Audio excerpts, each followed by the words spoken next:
Hello, everyone. This is from East West again, and this month we are discussing again with my friend Philip Shaw from Canada, and this is the year end. So this is a year that has been a difficult year for everyone. We had COVID from the beginning, and then we had U.S. election, and this month we thought we would talk about U.S. election because it is a game changer for the world probably. And let's hear from Phil. Philip.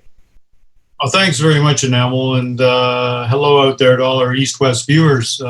2020 has been an incredibly, I don't know what you'd call it, I guess a very difficult year for everybody. It started out for me in a trip to Asia and went all over Bangladesh and then down to the Maldives and back to Canada. And we just couldn't imagine at that time that the world would be swept with COVID-19. And of course, we've talked about that many times on East West. But we also had that other seminal event earlier in November when the Americans finally had their election. And we all know that the Trump administration has been very unique in American history, and he had definitely a different stance on how he went about managing their economy and managing global affairs. And so on November 3rd, obviously, we know now that the Americans are changing their administration and Joe Biden's going to be president. And I think that we will see a lot different stance from the Americans going forward. We've seen just in the last month or so Joe Biden talking in different interviews, and it would seem that the Americans are going to be engaging in multilateralism versus the kind of isolationist America First policy that President Trump purported over the last 4 years. And as a Canadian on this side of the world, nobody trades more with the United States than Canada does, and it's been a very up and down relationship, and it's been difficult at times. And we also know that President Trump has had a tenuous relationship with China and others in East Asia, North Korea. And so it's been a very, very different time. And I think that as we go into 2020, I think that we should expect big differences from the Democrats and the new American administration. I think it will kind of be like back to the future. It's not like it won't be America first in many, many cases. I'm sure my colleague Enamul might laugh when he thinks that America wouldn't be first because in different parts of the world, the biggest power in the world has been the United States, and sometimes they've exacted that power in ways that haven't been wished for by other countries. So there will always still be some of that. But I do see going forward that we'll have more of a multilateral approach and less governance on social media networks like Twitter. And I think that going forward, that's got to be a good thing. And hopefully we can put COVID behind us as well. And I think that the new American administration will have a different policy regarding that as well. So I'll let you take it away for a minute, Enamel, and see what you think about things. So I think this is a major change in the history of the world because America First policy, which Trump started, was not something new. I think America is always first, particularly living in our parts of the world. We know America first. Our government care for America more than many others. So America first has been a policy of rest of the world, but this is that Trump has made his America first for Americans. That is the Yeah. biggest difference.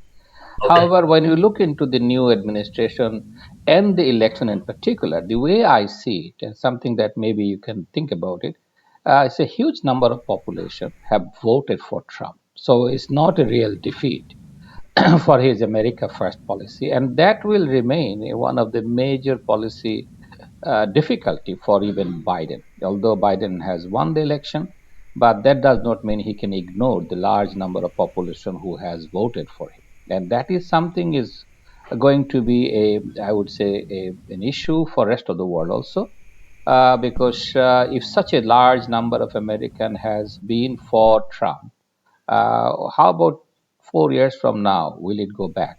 So that is an issue, and that's why my understanding is that the Biden administration will remain much more careful in moving faster than what they were thinking. Because this might backfire, the large number of population voted for Trump, giving a signal that the policy is not that unpopular. So my feeling is that even though America is going to the multilateralism, which is a good idea, which is what should have been, but the rest of the world would be cautious, giving the full trust on the America. So that American leadership probably is going to be gone for long because it's a huge number of population. Looking at from my point of view, when I see it, such a huge number of population has voted for Trump. Definitely, it means it will come back. This policy is not going to die down. So, shall the whole world give the American a leadership position that they used to enjoy? I have doubts, even in the using the Western lens. Well, keep in mind too that there is precedent in the United States for a one-term president to run again. I mean, it hasn't happened in a long time. In fact, it was in the 19th century when it did happen. Oh, But it did. I didn't know that. it happened. I think it was Grover Cleveland, the president in the 1800s, that actually did that. Because Mr. Trump will have that right to run again, and there's some thought right now that on Inauguration Day he might hold his own rally and announce that he's running for president in 2024. So you could imagine what kind of circus that would be, and you could imagine what type of pressure that will put on Biden to keep the American first policy. Now, keep in mind, American first means something different in Asia than it does in Canada, because in Canada, we're their largest trading partner. And, we were called a security threat this year by the President of the United States. And that's hard for anybody in Asia to even imagine that Canada could be a security threat to the United States, but that's what we were, and that's how they managed to put aluminum tariffs on Canada. So we cannot denigrate how difficult it's been over the last 4 years, because it has been difficult. Now, keep in mind with these policies that Biden may change, COVID-19 still is manifesting itself in exponential growth in the United States, as well as different parts around the world. And this thing has to be solved. Or vaccines have to get to the people that need them. And I saw today in the news that they're vaccinating in Russia and the UK, and maybe it will start soon other places, China and other places. I'm not sure. But in the United States, this will have to be solved. And that's going to put a blind spot on a large part of 2021. But even still, I think there'll be a change in tone next month when President Biden takes the oath of office. Yes, I agree with you. I agree with you that there will be a change of tone. That's very natural. But my point is that whether America will go back to the same original shape of leadership of the West, the way they used to enjoy for 50 years, they have been enjoying more than almost 70 years. They have been enjoying this leadership position in the world. And it was uncontroversial. Almost the whole Western world given America a thumbs up and said, look, you are the leader, you speak for us. And that particular feeling probably is not going to come back in the near future. And That's probably. Yeah, and having said that, you just said, which is a news to me, that if Trump announces his presidency again, that actually is going to put Biden into a more difficult position, and he will be much more cautious on his steps on a way forward in the next 4 years. That's how I feel now. Now, keep in mind that, like when I'm in Asia, like I was earlier this year, I mean, you feel China, the effect of China much more than you do here, for instance, because it's a growing economy. It soon will be the richest economy in several more years, I think. So what you asked with regard to the United States being the leader of the Western world over the past 70 years, well, I think we both know that that's changing, especially when you're standing in the streets of Bangladesh or other Asian countries, when you can actually feel the impact of the Chinese economy on your world. Because some of us in the West might not like the fact that there's somebody different at the head of the world economy, but eventually that will come in decades after we're long gone. But that's happening as well right now.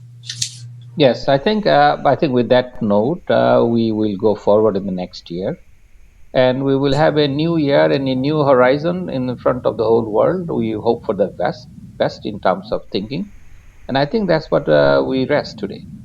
Thank you, Phil. Thank you very Oh, much. thank you very much, and Happy New Year to all our followers on East West. Yes, Happy New Year.